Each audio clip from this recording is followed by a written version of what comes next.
Bonjour à tous et bon retour sur le plateau de Jeunes et Développement. Ouais, je sais déjà ce que vous allez dire, j'ai l'air un peu trop heureux, mais en même temps c'est normal. C'est la toute première vidéo de l'année. Mais il y a déjà l'article qui est disponible, alors je vous envoie rapidement aller le lire si vous ne l'avez pas encore fait. Et nous aujourd'hui nous allons débuter avec le tout premier sujet qui mérite d'être premier, car on va parler de leader et de leadership. Alors rendez-vous après le générique, comme à l'accoutumée.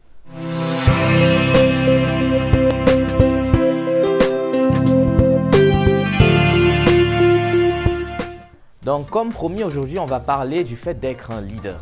Et pour ça je vais commencer par définir le terme leadership. Alors pour une définition très simplifiée, on va dire que le leadership en fait c'est le charisme personnel dont sont dotés certains individus à partir de leur savoir-être, leur savoir-faire. Bref, à partir de certaines choses qu'ils font, qui font en fait d'eux des personnes très spéciales. Ah voilà, c'est simple comme définition, vous ne croyez pas? Alors oui, je suis d'accord avec vous. À partir de cette définition du leadership, on ne peut pas vraiment détacher ce que c'est qu'un leader. Et pourquoi? Parce que d'autres termes renverraient plus ou moins à la même définition. Donc vous me permettrez, n'est-ce pas, de faire la différence entre trois mots qui ne vous sont pas très étrangers, c'est-à-dire manager, leader et influenceur. Et je pense qu'à la fin de cela, on pourra vraiment se recadrer et savoir ce que c'est qu'un leader. Je vais commencer par vous parler de trois grands pouvoirs, vu que nous sommes en entrepreneuriat. Il ne faut jamais oublier que nous sommes toujours dans la charnière de l'entrepreneuriat. Alors en entrepreneuriat, il peut exister trois types de pouvoirs que l'on peut avoir sur l'autre. Il y a un pouvoir dit contractuel, c'est-à-dire on est en pleine entreprise, je suis ton supérieur, du fait que j'ai un niveau supérieur au tien et j'ai un grade supérieur au tien. Du coup, quand je viens te donner des ordres, il est bien normal que tu obéisses, un truc du genre. Il y a du pouvoir relationnel, ouais, on va appeler ça pouvoir relationnel. Du genre, je suis le neveu du directeur, je suis l'enfant de la directrice. Bon, du coup, quand j'arrive, vous, le personnel, vous me devez un peu de respect et un peu voilà. Et quand je vous envoie, ouais, je suis le petit boss. Voilà, un truc du genre.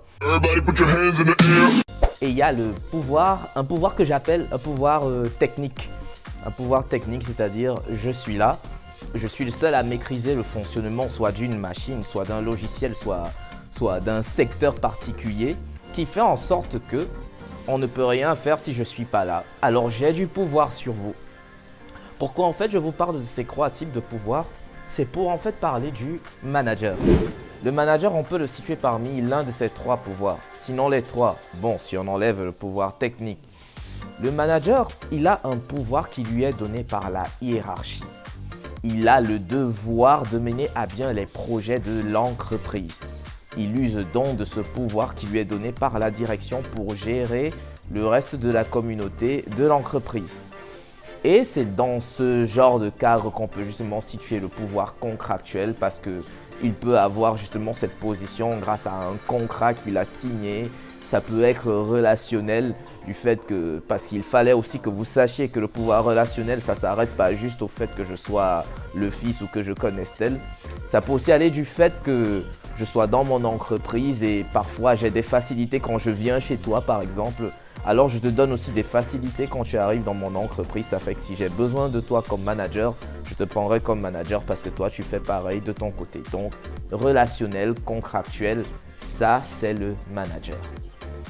Le manager peut ou pas ne pas être un leader. Et d'ailleurs, vous allez comprendre ça parce que maintenant, on va directement introduire le leader. Le leader peut ne pas être un manager. Il peut même être au plus bas de l'échelle de la hiérarchie. Mais il a ça de particulier qu'il est suivi par tout le reste de la communauté. Et tout le monde le reconnaît comme justement la personne sur qui on peut se reposer, la personne sur qui on peut compter quand il faut agir textuellement sur une action. Ça fait donc de lui en fait un patron nommé, un peu comme à l'époque des rois, quand on choisissait les rois juste à partir de leur bravoure et à partir de leur histoire, pas à partir du fait qu'il soit le fils ou le descendant d'un autre roi. Voilà. Donc ça, c'est le leader. C'est la nature de l'autorité, le charisme naturel. Un influenceur, quant à lui, il inspire les autres par ses actions, mais ne les inspire en rien par sa personnalité. Les gens aiment mieux ce qu'il fait que ce qu'il est. Donc c'est ce qui fait de lui justement un influenceur. Et autour de lui, il n'aura que des suiveurs. Si l'on fait maintenant une synthèse de tout ce qui a été dit entre manager, leader et influenceur, dans notre chemin de l'entrepreneuriat, de qui aurions-nous réellement besoin dans l'entreprise? Nous aurons besoin de leader.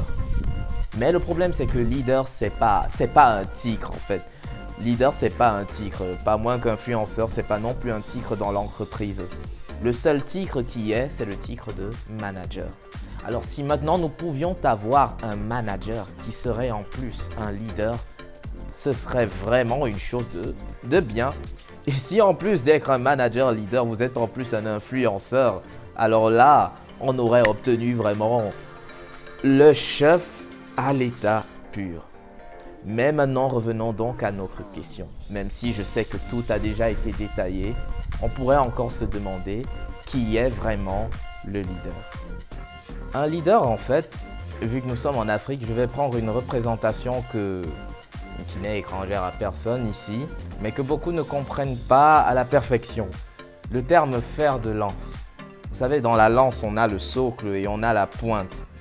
En réalité, c'est la pointe qui fait tout le travail parce qu'en fait, c'est elle qui transperce l'objectif.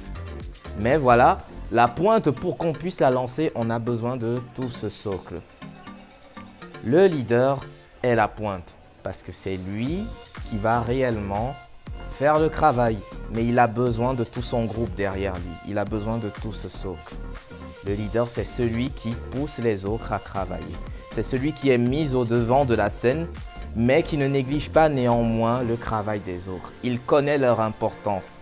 Et c'est pour ça que sa plus grande capacité ou sa plus grande qualité, c'est son empathie pour les autres. Il sait se mettre à leur écoute, tout comme il sait apprendre d'eux. Le leader ne se satisfait jamais de ce qu'il connaît déjà, parce qu'en fait pour lui, il devrait encore plus en savoir. C'est tout ça qui fait en sorte qu'on ait toujours envie de suivre un leader. C'est juste parce qu'on se sent à l'aise auprès de lui et c'est parce qu'on se sent évoluer auprès de lui. Si ce leader est notre manager, s'il est un manager pour nous, un supérieur ou quel qu'il soit, c'est d'autant mieux pour la société d'avoir toujours des leaders à son enceinte. Alors maintenant, n'ayez crainte. Il peut arriver, n'est-ce pas, que dans votre entourage, que l'on vous considère comme des leaders, mais qu'en fait les hauts placés de la hiérarchie vous disent qu'il vous manque du charisme, il vous manque tout ceci. Si vous avez des doutes, sachez que dès le moment où la communauté de ceux qui vous entourent vous reconnaissent comme un leader, alors vous êtes un leader. C'était tout ou presque ce que Jeunet Développement avait à vous dire sur leader et leadership. Parce que maintenant on comprend que le leadership en fait c'est juste le fait d'être un leader. Nous nous reverrons très bientôt pour la prochaine vidéo qui parlera de l'entrepreneur lui-même. Donc j'espère que vous serez nombreux à nous suivre pour cette vidéo-là. Déjà celle-ci, likez-la si vous l'avez aimée, téléchargez surtout et partagez. Et n'oubliez pas, cette Afrique, on la reconstruira. Ciao.